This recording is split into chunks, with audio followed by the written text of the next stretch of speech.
Hi guys, we are here at the incredible Hard Rock Hotel in Ibiza with a legend that is Timo Maas. Hello Timo. Hi, mate. Hi mate. Nice. Hi, mate. So Timo, it's nice to see you again. Yeah, very nice. So we worked together in Brighton about a year ago. Yep. We had a lot of fun. Which was a blast. It was an absolute blast. Cool club. Cool club. It's nice. Yeah. Yeah. It's nice. It's nice. He's running a club. It's cool. It's cool. But obviously you're back at IMS. Mhm. You're obviously an Ibiza legend. How long have you been coming to IMS for? Seriously? IMS? My first time. Ibiza? My 20th season. 20th season. Wow. I never attended actually the IMS Okay. because I know everyone kind of. Uh-huh. But this year, I just thought, it's time for an update, Yeah. as the market is drastically changing. And I had a really good time. So I'm 100%, I'm there also for the conference next year. It's a lot of like business. Yeah. It's like, of course, parties, but that's for me, I have parties every weekend. For me, it's more important to get like an update on the business, get some tips, new connections, old connections also. And really like it. It's really good. So how do you think the industry is changing? Obviously there was some talks we went to yesterday all about technology and streaming and those kind of things. Is that kind of what prompted you to finally come to Yeah, IMS to see also, what's going down? I mean, everything has changed. The ways how you make music, the ways how you make money out of music, the ways how, money, data. It's like how to kind of like protect your data, how to protect your money. That is somewhere in the world. You just have to find it. To get it paid out. It's like also labor work. Combined with that, it's completely different one now. The resources are different ones. The marketing is different ones.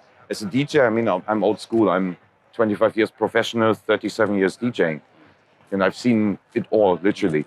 Back in the days, I don't want to. I'm not like back in the days everything was better, but back in the days it was about music. You were either executing or not. Yeah. If not, gone. Yeah. And these days, it's like, especially when you're new in the business, it's like you have to think about your style, your image, about this and that. There are the circumstances under which you kind of like find your thoughts to create a career, to create something out of your talent. In the end of the day, it all has completely changed, and it is really important to understand also. How for me, I'm in daily business too. I have to work for my career, for my visibility every day. So do you think DJs now, rather than just being recognized as artists for their music, have to almost become a brand? Yeah, they don't have to. They do. It's like since I think it was when the big change was. I think when Tiesto came in the game with a big management in about like 2003 or something like that. When he changed the management, just as an example, just as like a business example, these guys came with a complete different marketing project that hasn't been there until this time. Paul van Dyk was also very, very strong. At the time, they were just like opening like new marketing levels, which we were never like knowing that our business, is existing on this kind of high level, high profile, etc., etc. So they pushed the boundaries really, and obviously it was very, very successful. And to put like a lot more work, a lot more resources behind that, etc., etc. He's still one of the best paid, artists in our field, and since many, many years in the world. And love it or lump it, but it's respect for a career like that. It's an example, But that was for me, like thinking back, I think that was really the breaking point. Parallel on the music business, the hardware sales were going down. MP3, downloads were going up, hardware sales were going down, and then like shortly after, like the first like not professional, but then already like streaming portals came over. The streaming idea came up, and nowadays it's like, you really have to, as an artist, you really have to think. Or I'm really thinking what I'm doing. I mean, I really love my studio albums. Did a few, not too many, for the simple reason that it is, it's a story to tell. For me, the album is a concept of telling a story. There's a concept behind it. In the best case scenario, not just some tracks, one after the other. But who's listening to an album these days?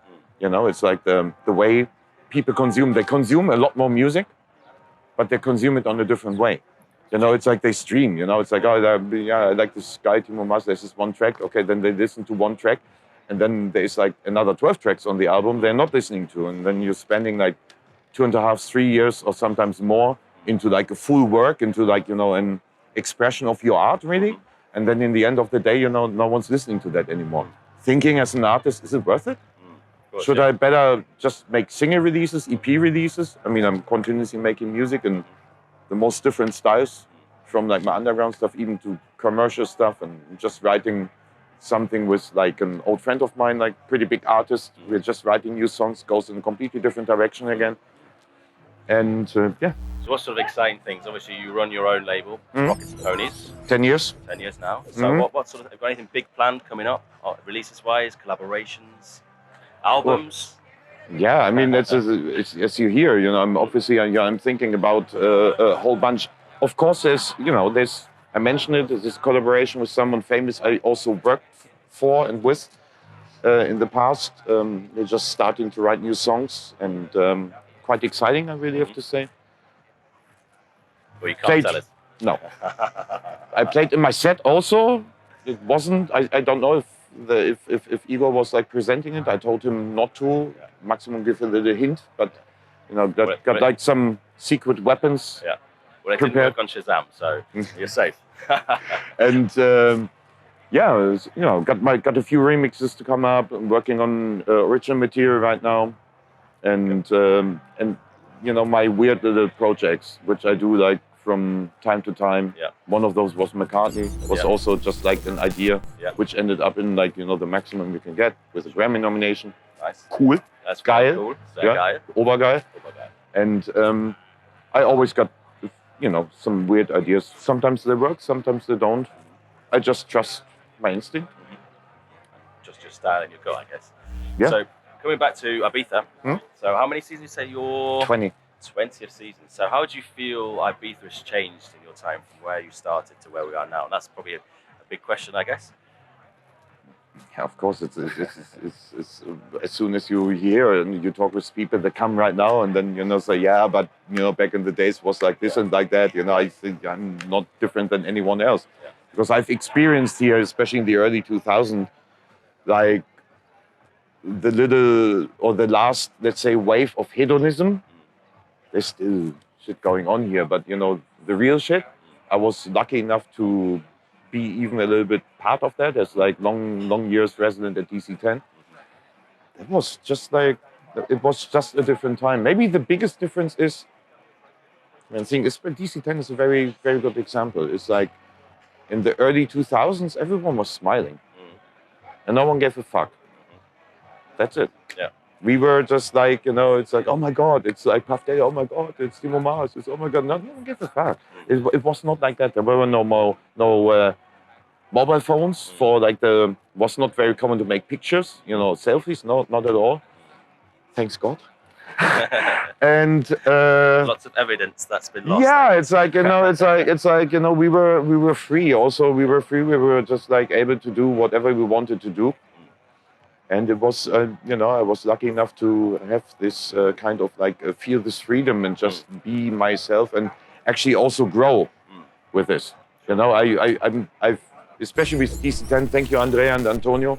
Especially with DC10, I've been growing. I've been resident there for 17 years, and I really have been growing with this club. They supported me at the right time. I had the most amazing parties over there. I had the space and the possibilities to just experience whatever I want, and I was always getting support, and it's strong.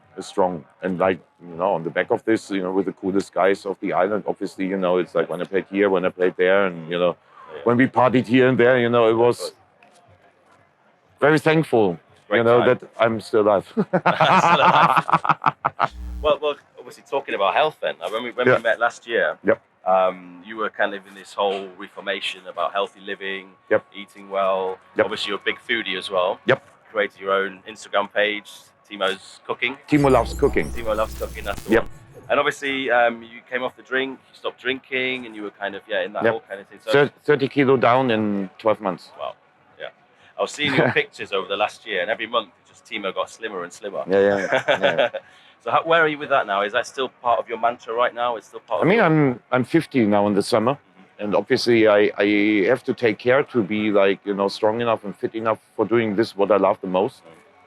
And it's normal that, from time to time, you got a little bug or anything like that. And, it makes me aware how much it is important to take care of yourself. It all looks very glamorous. It's a fucking hardcore job. Everything is hardcore. It's, sometimes my neighbors, they say, are you working at all? I said, yeah, when? I said, 24/7. I never stop. It's like, I got a creative job. Parts of it are just solely creative work. I get ideas or think about ideas, realize ideas. I work day and night. My sleeping rhythms are fucked, and but I love it. I'm a bit maniac, not a bit. When you're not a maniac, you cannot sustain it. This is too hard. When you're not loving it, you can't sustain it. It's impossible. You can't do this. It destroys you.